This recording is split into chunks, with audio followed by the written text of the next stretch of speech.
Hello everybody, and welcome to the Homestead's Facebook page and YouTube channel. Today I'm going to talk to you about one of the most invasive species on the planet, Japanese knotweed. As you can see here, we have a medium-sized batch of the weed growing here. As the name suggests, it comes from Japan. It grows like bamboo. You can see here last year's stalks have dried right out. This stuff is extremely invasive. I've researched a bunch of ways on how to get rid of it after starting some trials of my own. It had taken over both sides of the creek bed. I laid down some tarps. There's actually 3 layers of tarps overlapping each other here, and according to the Government of Ontario's webpage, it can take up to 3 years for this mechanism to be successful. After placing the tarps down, the roots have shot sprouts out to the side. So here you can see a shoot coming out from under the tarp. There's a few stalks right there. This stuff is extremely hard to get rid of. There's stories of it being on one side of a 4-lane highway and sending its roots all the way to the other side of the highway underneath 4 lanes and it popping up on that side. So really difficult to get rid of. The taproot itself can grow down up to 3 meters, so it's pretty much impossible to dig out unless you're gonna rent some heavy machinery and are really committed to the job. But I'm just gonna go through some of the more simple ways that I'm trying to get rid of this stuff, and I seem to be having a moderate amount of success. So in the spring, as I was saying before, I laid these tarps down, and you can actually see the bulges underneath the tarp where the plant is still attempting to grow up and out.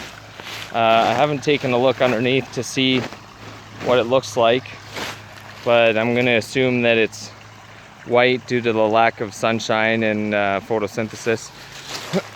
Excuse me.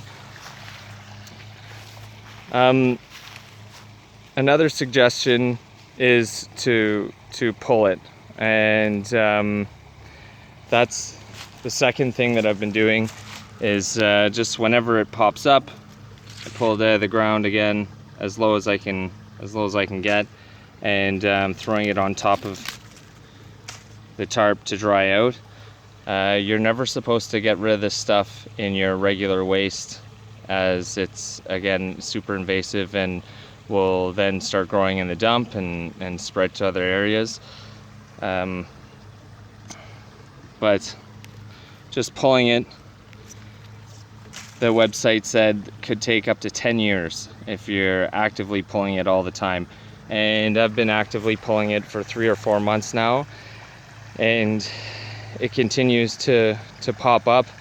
The idea is that by pulling the leafy shoots, that eventually you're going to deplete the rhizomes of the sugar that it creates through photosynthesis and eventually kill the plant.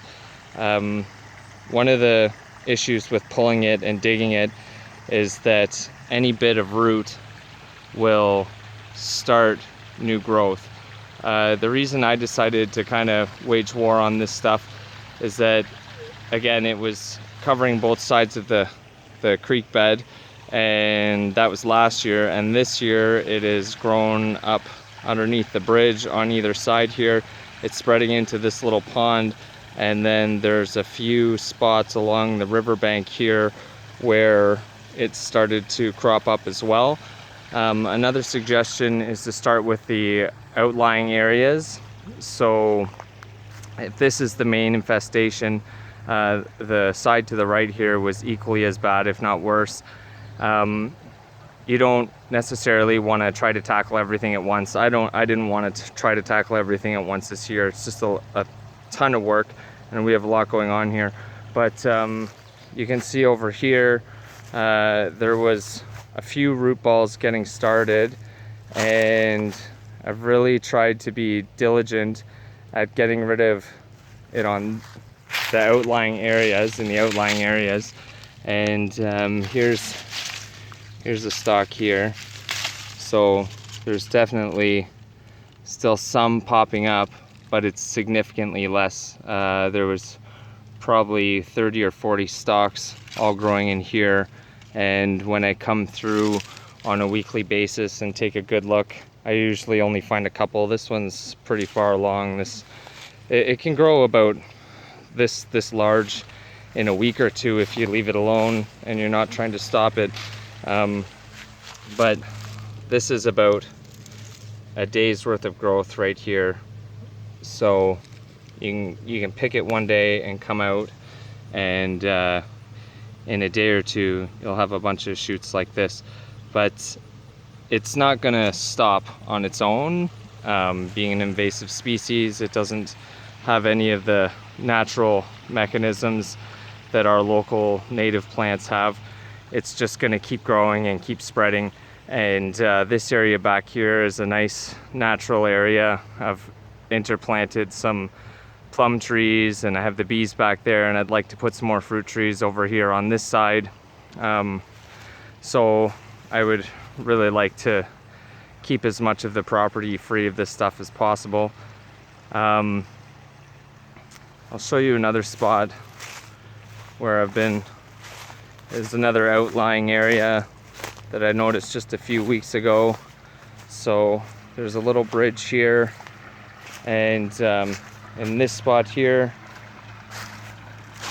there was a significant amount of growth similar to this here, and you can see that this was 2 weeks ago that I got rid of this stuff, and here it is back again. There's 1, 2, 3, 4, 5, 6, 7, 8, 9, about 10 shoots just right here where there must be a significant size root ball just under the ground.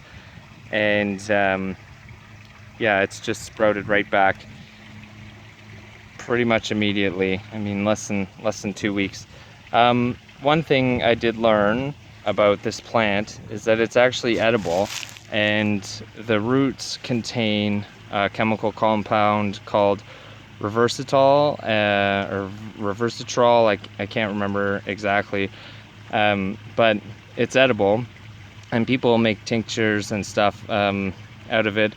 It's really healthy for you, full of antioxidants, and apparently, according to some studies, actually will reverse some aging components in your body. I'm not sure exactly what those are, but the stalks themselves, this one's a really good candidate. When it pops off like that, focus in here, you can see, you can't see, but anyways, it's really tastes like rhubarb. I haven't tried any of the roots, but yeah, let's throw this down here. I haven't tried any of the roots, but the edible portions that shoot out of the ground are really tender. You can hear them pop, and you can see, you know, it really takes no effort to break this stuff. And it's good. I mean, it really tastes a lot like rhubarb. I don't think that I'd be able to tell the difference if somebody, you know, is a blind taste test. I don't know that I'd really be able to tell the difference. The texture's the same, the taste's the same. It's really sweet, a little bit tart, and good for you.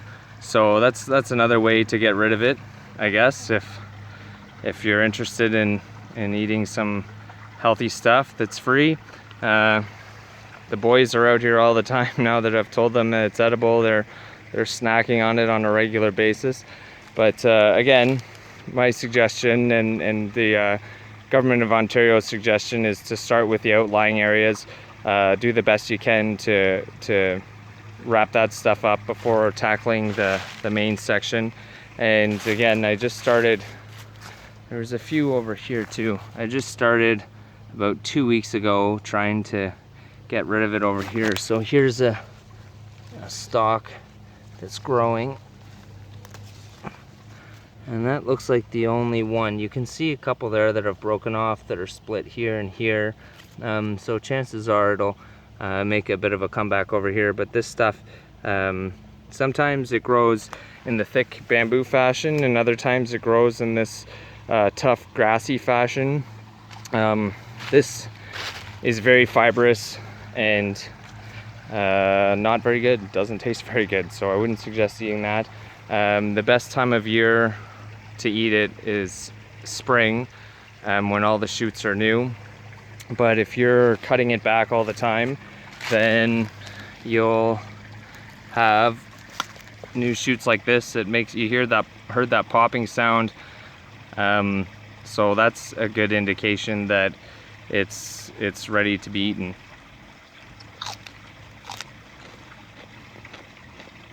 So yeah, I mean, it's really like rhubarb. Tart and sweet at the same time.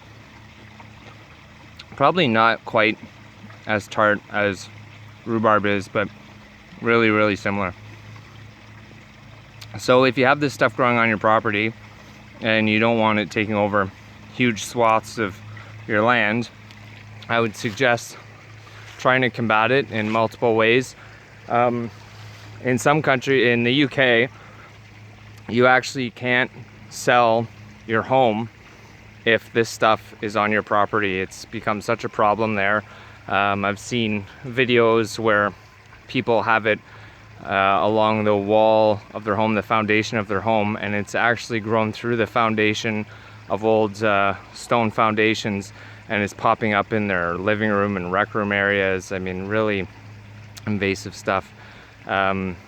Over there, they treat it professionally with chemical injections into the base of the stalk, and that can cost upwards of $1,500 per treatment. So you might want to try to get ahead of this stuff if you have it on your property while you can. I just, you know, this is our backyard, and it's a beautiful quiet area with the creek, really kind of picturesque in my mind, and I just don't want to see this stuff block the view of our creek. I don't want it starting in our gardens and taking over our vegetable gardens, or, you know, choking out the growth and berry bushes and fruit trees, and, you know, tying up the roots everywhere. One thing that may aid us is that a couple feet down we have a lot of clay, so I'm not sure how well the roots would do down there. Perhaps they would run vertically along or horizontally along the clay bed and would pop up in other places. I'm sure they would. Maybe they're strong enough if they can get through the foundations of houses and through wood and stone, that maybe they can just push their way right through clay as well. I don't know. But again, just was supposed to be a short video showing you what the plant is. It's really easy to identify. It actually puts out a really nice flower set, and the bees were all over it last year. The native bees here last year were just covering this thing. There would be the flowers, and they spread by seed as well, but the flowers are a white flower. They're pretty fragrant, and this section there was thousands of these miniature flowers, and the same over here. Anyways, I think I'm doing a decent job of trying to get rid of it, and I would suggest if you have it growing on your property, you try to do the same. Here's another little shoot that's coming up on the riverbank, and I really don't know if this has grown underneath the water and is popping up over on this side now, or if that was a root stalk that was broken off from over there and floated down the stream and got caught up in the bank. But again, you know, I just keep pulling it back, and slowly but surely we'll win this battle. You can see in the bridge here, this is going to be one of the problem areas. Through all the little gaps in the board, it's really starting to kind of pop up, and in the water itself there was a few right here where the water is going down into the second pond that I pulled out of the ground, and they were not attached to any other root structure. They were just independently growing from what I would assume is drop seed. You can actually see here, focus in, there you go. So you can see some of the flowers are forming, and again, you know, it's not the worst thing, except that I'll wind up with thousands of seeds all floating down the creek into the ponds and out and down the property and into Georgian Bay, and spreading even more. I guess before I go, this was the first section that I pulled out in the early spring. That was last year's growth. There was just the dead stalks that you can see here on it, but when I tried to pull them out, this section of root came out with it. I placed it on here to dry and just to kind of experiment and see what would happen. This thing stayed alive with that small amount of dirt attached to it for almost 3 months. Every time that I came outside and walked around and took a look at it, there would be new shoots sprouting out of this root ball. So my method, when I'm pulling it and I get a section like this, I don't know if you can really make it out, but there's a wheelbarrow over there by the boys' hockey net. Excuse me. Anything invasive, I just throw in the wheelbarrow for a week or two, and I let it dry out entirely. And as per the suggestion of the Ontario government, I let it dry out entirely and then burn it. So this, sorry, I'll just walk over here quickly. Excuse me. So this is stuff from the last 2 weeks, and there you go. You can see right there, this has been in here for 2 weeks, and inside the bottom here,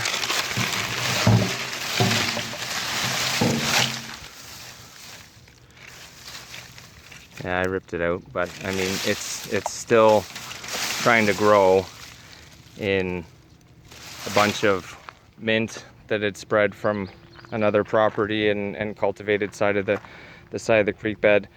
I mean, there's just dead grass in here basically, and it was still growing. It was 8 inches tall and had 10 leaves on it. So again, yeah, really invasive stuff. If you can get of it and try to eradicate it from your property, it's a good idea. As always, thanks for watching the video, folks. If you like what you're seeing, you could share, like, and subscribe. And if you have any comments or questions, just leave them in the box below and I'll do my best to get back to you. Thanks for your time. Have a great day.